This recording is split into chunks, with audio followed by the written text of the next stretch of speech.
so I was just going to read it out loud for you. It's a bit like a biography about a man, and he doesn't talk much, but he has conversations with someone called Willie, and they get on very well and have known each other a long time. But here is Willie talking about Mac. These days are very different than 7 or so years ago, when the great sadness entered his life, and he almost quit talking altogether.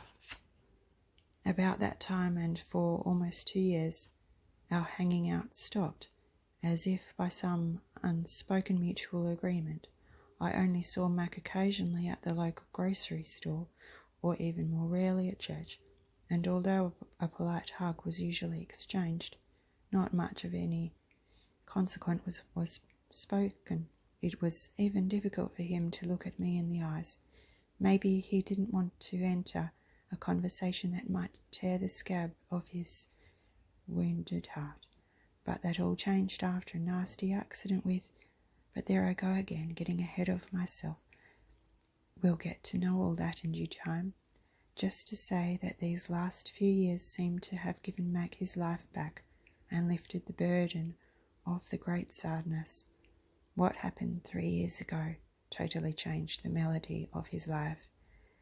And it's a song I can't wait to play for you, although he communicates well enough verbally. And on it goes, but it looks like a good book to read. Maybe you would like to read it.